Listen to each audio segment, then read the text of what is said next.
with the confidence provided in all of these 3 sentences. God's got this. We can trust God in whatever situation we face. We can triumph. We can hope in freedom. We can hope in restoration. We can trust that we can triumph in any situation as long as we remember that God is in charge. Is there anything that God isn't aware of? Anything we go through? The response is a categorical no. Is there any circumstance that we're ever in that God isn't aware of? The replies are loud no. Is there any illness from which God can't deliver us? The answer is emphatically no. Is there anything our relationship, our household, or our finances can't solve if we put our faith in God? The answer to this question is emphatically no. Is there really anything beyond Christ's ability to handle? No, God is our shelter and stronghold, and He is always there for us whenever we need help in trouble, according to Psalm 46 verse 1.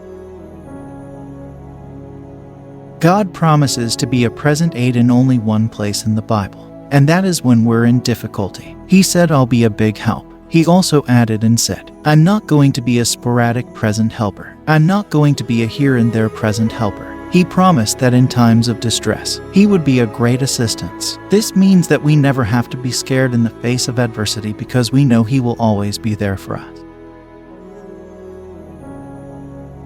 As a message of encouragement for the Bible world and everyone watching today, I'm here to inform everyone that God is with us and that you won't be alone in this. We're not going through it by ourselves. Whether it lasts a week or 2, a month or 2, we're in the hands of the Most High. He's with us now, and He's a great assistance in a crisis. He is there in our midst. He's on our side, and He's not going to let us down. He is the one who is battling for us. He guards us. He serves as a protection for us. He's our bulwark, and He has surrounded us with His hedge. Guess what? Whenever the adversary tries to attack, we're protected by God's strength through faith in Jesus Christ. And it's as if we're in a bunker where nothing can harm us. Why? Because God has you covered. You are in God's hands. He's got you when you put your faith in Him. Your hope will not go away, and it will not be shattered by life's storms. We're unstoppable, and it's because we're a people that believe in hope. And those who have hope thrive in the face of adversity. Hallelujah. Isaiah wrote during a period when the people of God were facing several threats. Many people attempted to destroy God's people, actually seeking their destruction. And it was in this context that Isaiah spoke to God's people. I'm going to refer to it as a divine message. God spoke, not Isaiah. Verse 10 of Isaiah 41. I'll read from the Message Bible. Don't worry, it says, I'm here to help. There's no need to be afraid because I'm your God, and I'll provide you with power, assistance, and a tight grasp on you. Don't be alarmed, said God. Why is it that God is involved? God, what's the matter? He assured them that He was with them and that they need not be concerned. In the New Testament, we have the story of Jesus sleeping in the depths of the ship as a tremendous storm raged outside, and the apostles attempting to battle the storm, which threatened to destroy their ship and kill everyone on board. So they threw everything they had overboard. Everything is sunk under the waves. They're doing all they know to do as fishermen and seafarers, including battening down the hatches and lowering the sails. But the ship still appeared to be sinking. According to the Bible, they climbed down into the ship's bow and asked Him, Master, carest thou not that we perish? The Bible is quite explicit in its instructions. He's dozing off on a cushion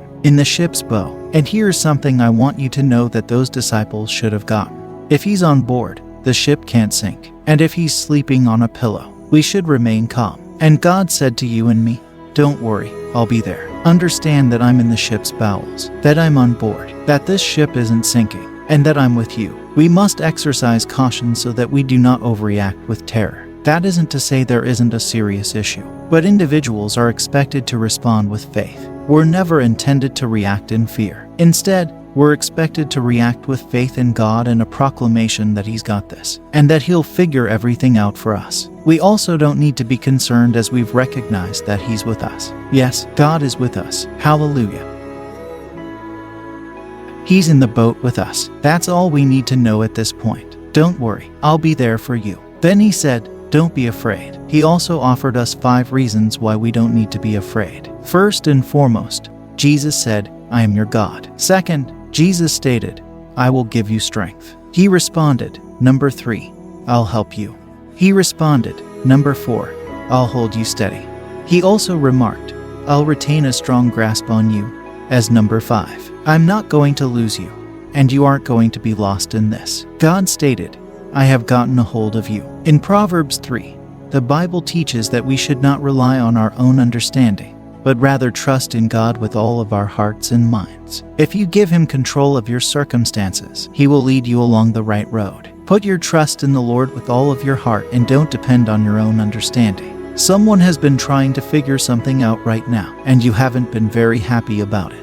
Why don't you just tell God, you know what? I don't know what to do, and I trust you enough to think that the outcome would be extremely good. Paul declared in 1 Corinthians 2 verse 2 and said, I decided to know nothing among you save Christ, and Him crucified. Well, it would be nice if people could accept that they don't know the answers to all of these questions. Questions like what will happen when this world ends, when Jesus returns, and how they'll handle their financial situation. But they do know the one who does. They know Jesus and they'll be content to know Him. They know the one who knows the answers to all of these questions. Yes, Jesus has the answers to all our questions and problems.